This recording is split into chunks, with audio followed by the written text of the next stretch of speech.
Hello, everyone. Welcome to the Spiritual American. My name is Dr. Ann O'Hare, and I'm your host. Today, we're going to be talking about what is a spiritual worldview. The last episode, if you were watching with us, we had Karen Perouse here talking about a spiritual lifestyle. Today, I'm going to share about a spiritual worldview. And if you've been following, you remember I promised that I'd be sprinkling spiritual knowledge throughout these episodes. Today is going to be some of that spiritual knowledge in relation to the world. So it should be quite an interesting episode. But before we get started, please consider like, sharing, and subscribing. As you know, that helps us reach more and more people. And also, please share with your friends and family so they can benefit as well. So, spiritual worldview. I originally titled this American Worldview and then Spiritual Worldview because it's a spiritual American. But what I'd like to do is I'd like to invite everyone who's listening to consider that our worldview is influenced by many, many things, not just our nationality. So the first aspect I'm going to talk about is all the influences that we have on our worldview. One of them would be nationality. One of them could be age or generation that you've been brought up in, meaning like the cohort of people that you are growing up with. Could be school, could be another influence. Family, of course, social connections, cultural background, traditions, religion, maybe different illnesses or different experiences that you've had would also influence your worldview. So basically, it's kind of a large topic and a very individual topic. As you can imagine nowadays, you can have a room full of 10 people and you would have 10 completely different worldviews. So I'm going to talk about what the spiritual worldview is. It's actually quite a simple concept, but to take it on is not so easy because we have, like I just shared, many, many different influences. So for instance, myself, I've been sharing that I grew up a Gen Xer, grew up in the United States. I'm female. I grew up with an Irish-Italian background. I have a doctorate. I'm in nursing. I've been a nurse for 30 years. I'm a mother. I'm a wife. I was married before. Now I'm married second time. So all of those like statistics on me influence how I see the world naturally, right? But when we look at a spiritual worldview, it's actually a worldview that everyone fits into, believe it or not. So there's a few points with this worldview. The first point for spiritual worldview is about spirit or soul. So you'll hear me talk about the soul. So I am a spiritual being. I am living consciousness. And what does that mean in very simple terms? It means that I am the living being looking through these eyes and making this mouth talk and speaking in a language that I learned in order to communicate something. But I'm not the mouth, and I'm not the brain, and I'm not the hands that are moving right now. I'm not the eyes that are seeing. I'm actually the living being inside that's creating the content, right? That's coming out through this body. So why is that important to understand, first of all? The soul, the soul, every one of us human beings is a soul. We're a soul and a body, right? That makes us human beings. The soul doesn't have gender, doesn't have nationality, doesn't have age, the soul is actually eternal. And I'll give an example of this. So let's say you're doing an activity that you really enjoy. And did you ever have an experience where you lose a sense of time, right? Like you're reading a book, let's say, and then you're so into the book, and then you look up and you realize, oh my gosh, 3 hours just went by. Or let's say even in meditation or some kind of other experience, maybe in exercise or in maybe talking to a friend or talking to a loved one, you can get lost in the experience to the point where you forget about time. And you look up and you're like, wow, oh my goodness, I'm, back in time. So the soul actually lives beyond time. How is it that I can be involved in something else and totally forget about time? I must have that capacity to be beyond time. Also, when I go to sleep, like we talked about sleep in a couple of episodes ago, I'm still alive, but I'm not using my body, right? Now, if this sounds a little bit scary, it doesn't need to be scary. Just realize it's natural. It happens without us even thinking about it, right?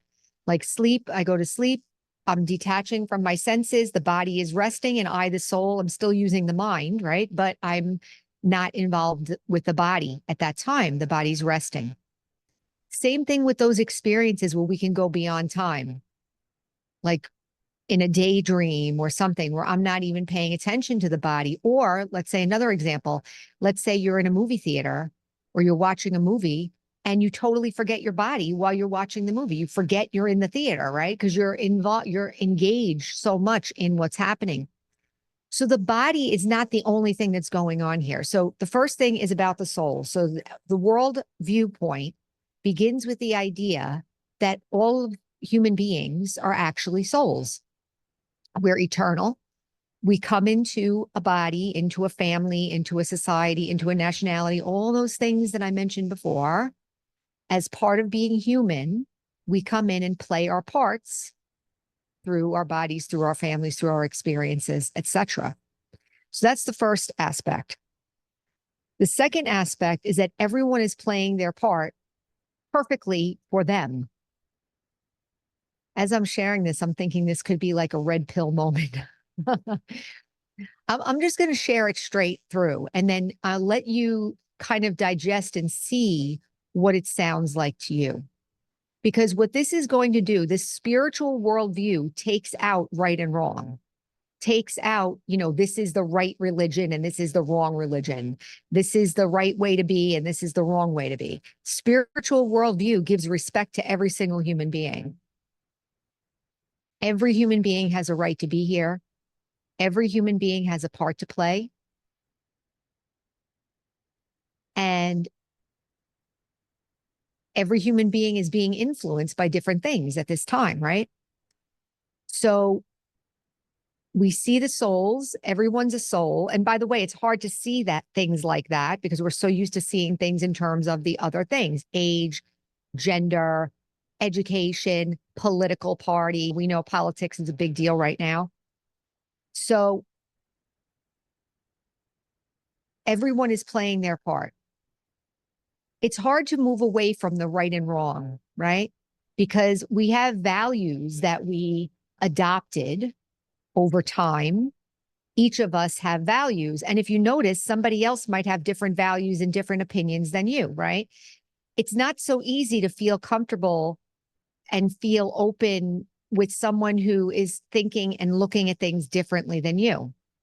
It's much easier when you have the same, right? Isn't it that we have the same opinions as someone, or we have a friend that we can talk politics with or talk ideas with, or maybe someone who shares our career or our cultural background,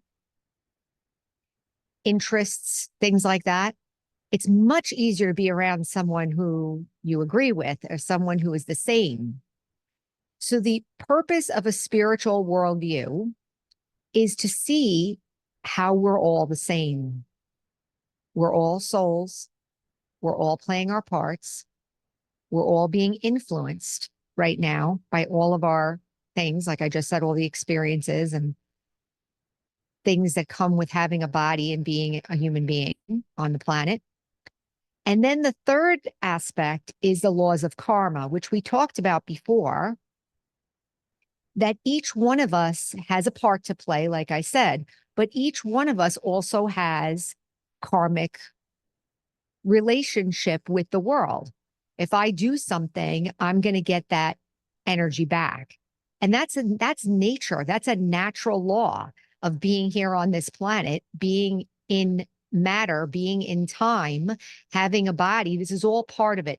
So a spiritual worldview is kind of looking at things as they are in such a way where it's true for everyone. And we're all the same in a sense that we're all souls. We're all playing our parts. We all have karmic accounts that we're working out and dealing with. We all make choices and we all do things or think things or act certain ways, and they have consequences, or they have good or bad, right? Even the good things that we do have positive consequences. So the spiritual worldview means that I am not looking at the world through any of my ordinary human lenses. It's very, very difficult what I'm saying right now because we're not even aware that we're looking through the lens. We feel like we're looking the way it's supposed to be, or we're so used to it that it doesn't feel like a lens. But the purpose of spirituality is to take a look at things from a kind of a universal standpoint. If I was to, one other example I was thinking of before was if you're in an airplane and you're on the runway and you're getting ready to take off. When you're on the runway, everything feels to be moving fast and you feel the engines, and the engines are really revving and everything is so intense. And then you get up in the air and you feel the weight and you got to climb, climb, climb, climb. But after a while, you don't really feel the engine much anymore. Or if you feel it, it kind of goes into the background of your mind. And then when you look out the window, you're way beyond any individual thing that's happening. As a matter of fact, if someone didn't tell you that's that country or that's that state, or now we're going over this, maybe you wouldn't even know where you were. But you're still alive and you're still yourself and you're able to look at something. So like that airplane, what we're trying to do is take on a perspective that allows everything to be the way it is, and that I'm the way I am.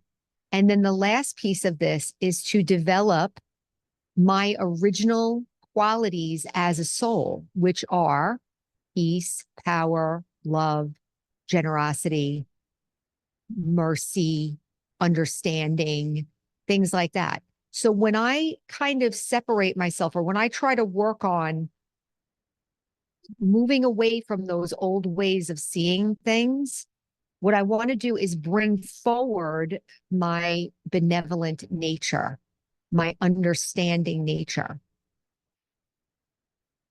As I'm sharing all this, I can see how someone can hear it and just think, oh, that sounds interesting. The whole purpose of spiritual practice is to develop a spiritual viewpoint and a spiritual nature. Spiritual nature means benevolence, kindness, generosity, understanding, love, wisdom, purity, peace. How do I get from where I am now to that worldview? I'll add one more aspect to this. You know, you may hear like people talk about the collective unconscious, or that we're all connected, things like that. It's not so easy to understand that or relate to that in our everyday life. Everything seems so separated and seems so unique and seems so complex and complicated for us. But when we're sitting in our heart of hearts, when we're being quiet, we can kind of sense that I actually have love for the world, or I actually wish peace for everyone. In my heart of hearts, I don't wish anyone ill. I don't wish to be negative towards anyone. We are negative, and those things happen because of those other influences that I was talking about.